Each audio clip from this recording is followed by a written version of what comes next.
Bonjour chers amis, bienvenue dans votre émission Sokalam, l'école à la maison. Aujourd'hui, nous vous proposons un cours de biologie qui vous sera présenté par M. Henri Blédier.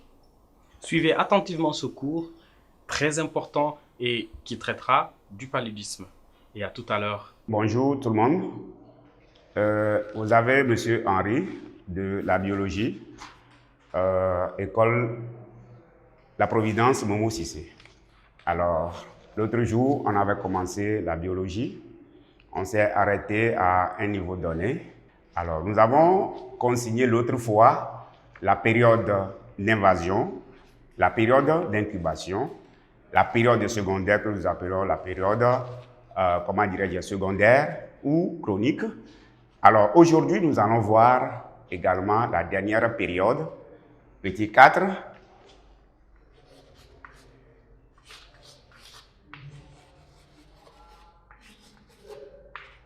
la période chronique.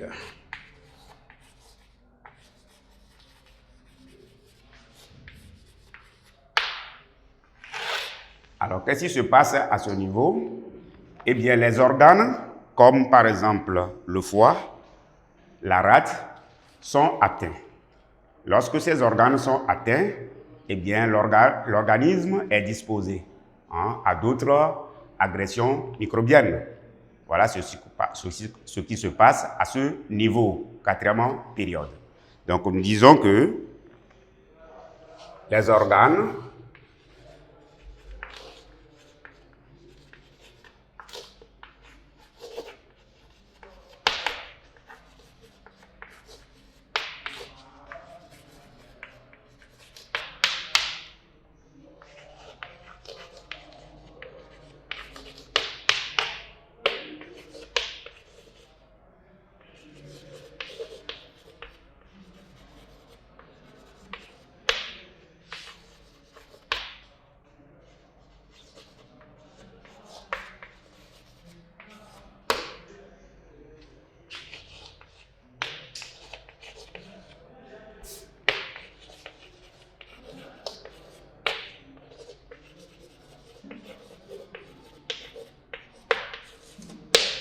voilà, donc les organes, comme je l'ai dit, foie et rate étant atteints, l'organisme est exposé à d'autres maladies. Voilà ce qui se passe en quatrième position. Alors nous allons voir l'agent pathogène du paludisme. En grand 2.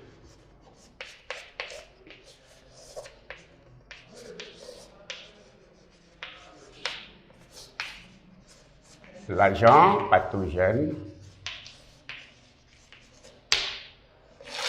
du paludisme. Qu'est-ce que j'attends par l'agent pathogène ici? C'est le microbe responsable qui cause alors le paludisme chez l'être. Alors, nous avons dit que l'agent pathogène est un parasite que nous appelons alors l'hématozoaire. Donc,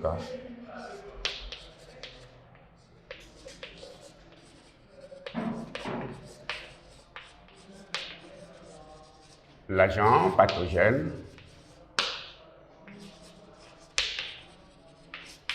est un parasite appelé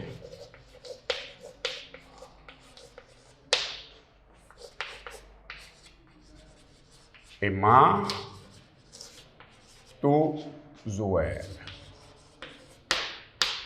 Hématozoaire ou plasmodium.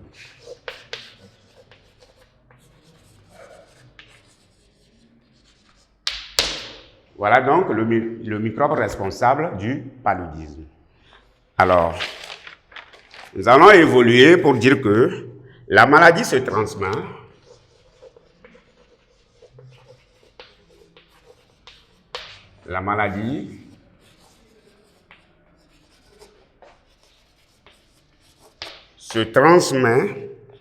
par la piqûre.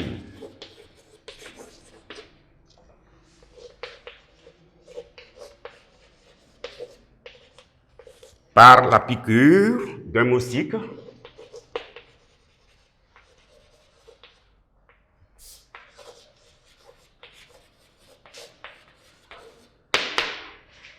appelée anophèle femelle.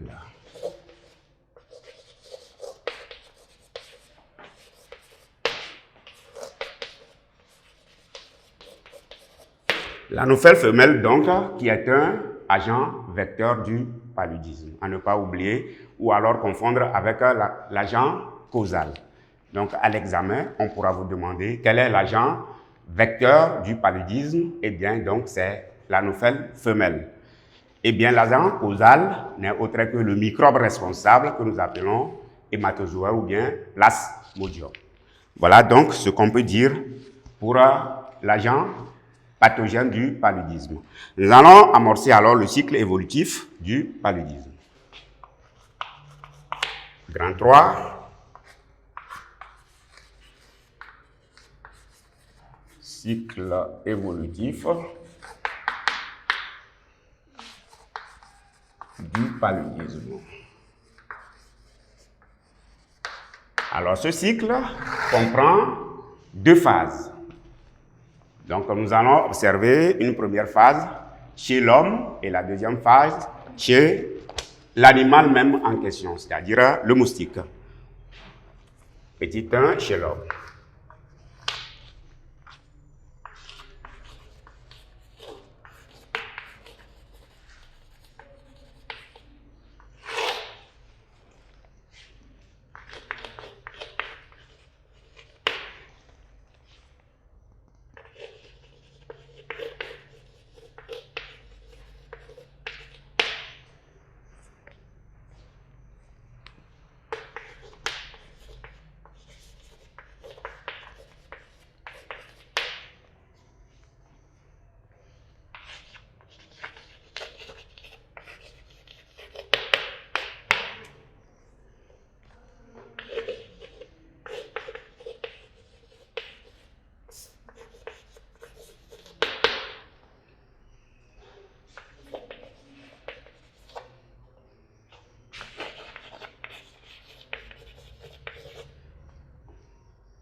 Alors, chez l'homme, qu'est-ce qui se passe? Après une piqûre, l'anophèle introduit les parasites, c'est-à-dire le microbe, bien sûr, dans le sang qui pénètre dans les globules rouges où ils se multiplient. Les microbes là se multiplient au niveau des globules rouges. Et les globules rouges là, parasités bien sûr, éclatent. Et qu'est-ce qui va se passer après leur éclatement? Donc l'éclatement propage alors chez le malade la phase de fusion. L'invasion des hématies engendre par la suite la fièvre chez le malade. Voilà ce qui se passe chez l'homme. Petit 2 maintenant, ce qui se passe chez l'animal. Donc chez l'anophèle.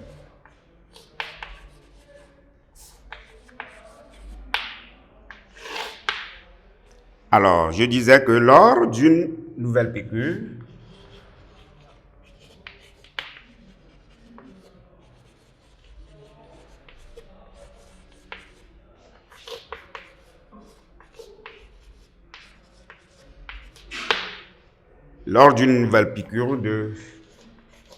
du moustique,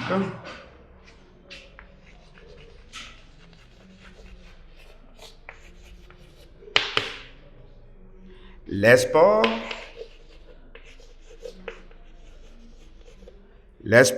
sont dans l'appareil digestif.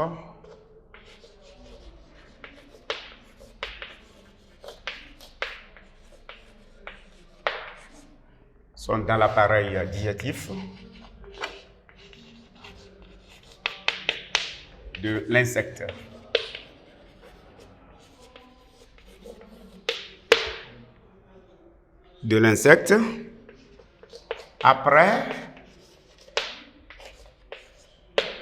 Après se fixe dans les spores là se fixent dans les glandes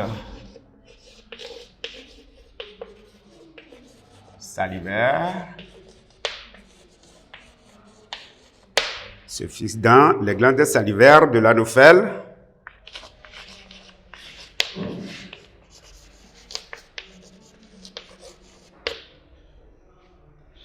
D'où elles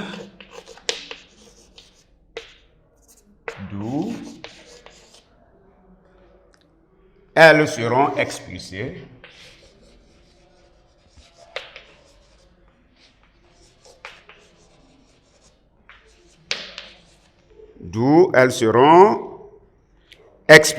pendant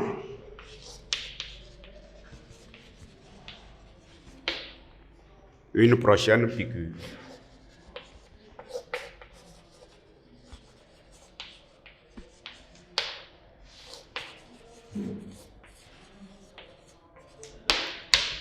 Voilà chez l'animal. Je disais donc, une fois que l'animal te pique, il laisse alors les spores qui se trouvaient dans l'appareil digestif de l'animal, bien sûr. Après, ces spores-là se fixent dans les glandes salivaires au niveau de la bouche, bien sûr, de l'anophèle, où ils seront expulsés pendant les prochaines piqûres. Donc voilà. Et en ce cas, maintenant, nous allons voir que le microbe serait injecté dans l'organisme de la personne qui n'était pas malade. C'est pourquoi nous devons prendre soin de nous. Donc, en grand 3 ou bien en grand 4, nous allons voir comment est-ce qu'on peut lutter contre le paludisme. Alors, pour lutter contre le paludisme, il faut avoir 2 mesures.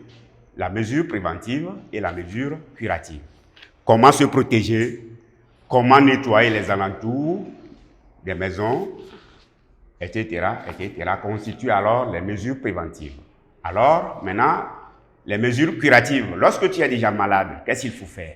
La prise donc des médicaments, tout comme par exemple la quinine, la banloxine, etc., conseillés pour guérir le paludisme. Grand 4. Lutte contre le paludisme.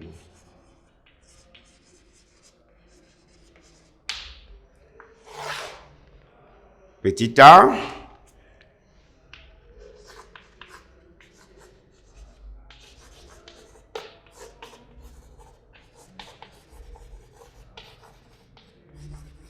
Lutte prophylactique. Alors, ici, premier tiret, aménager. Il faut aménager les lieux.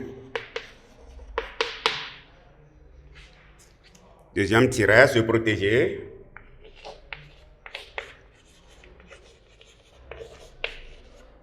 Se protéger contre les moustiques.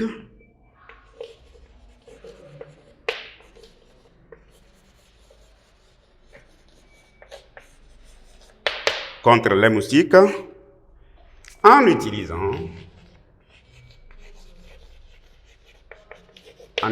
bien sûr des moustiquaires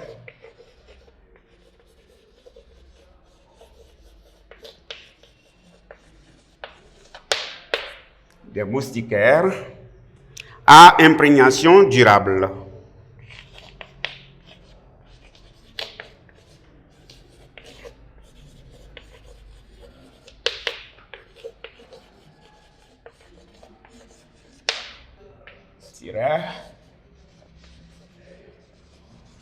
Garnir les portes et les fenêtres.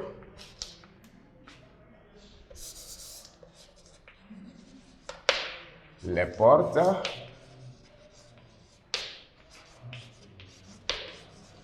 et les fenêtres.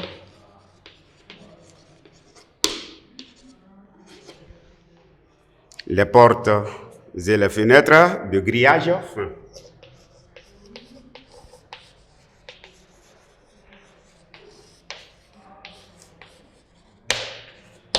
Nous allons voir lutte curative, petit 2.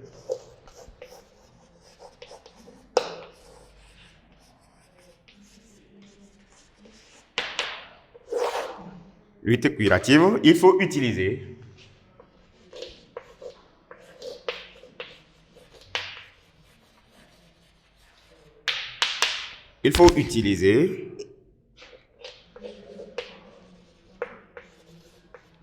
la nivaquine. La nivaquine rare sur le marché maintenant. La quinine.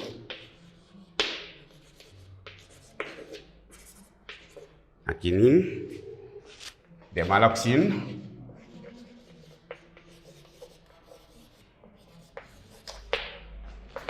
Etc.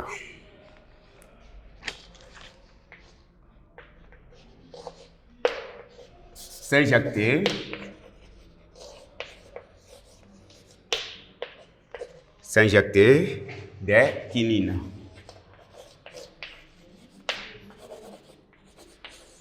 Mettons exercice.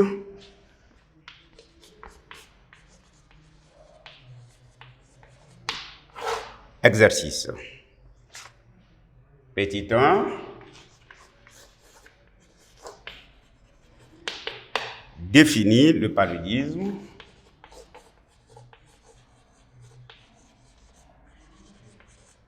Le paludisme. Petit 2. Comment se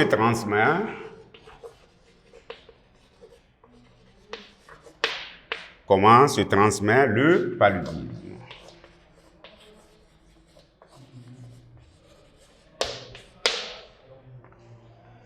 Petit 3. Quelles sont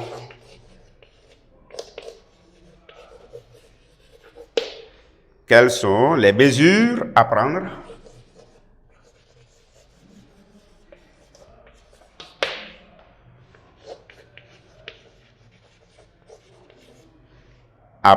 pour éviter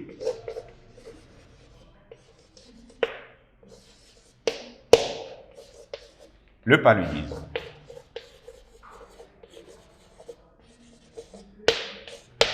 Exercice comporte 3 numéros. Numéro 1, définir le paludisme. Ce que c'est que le paludisme. Comment se transmet le paludisme, c'est-à-dire le microbe, hein? Et en 3, quelles sont les mesures à prendre pour éviter le paludisme? Merci à M. Blédier pour ce cours qui nous a énormément appris sur une maladie très répandue au Mali. N'oubliez pas de régulièrement vous exercer afin de vous maintenir à niveau. Retrouvez-nous très bientôt pour de nouvelles aventures avec Sokalan, l'école à la maison. Au revoir. Au revoir.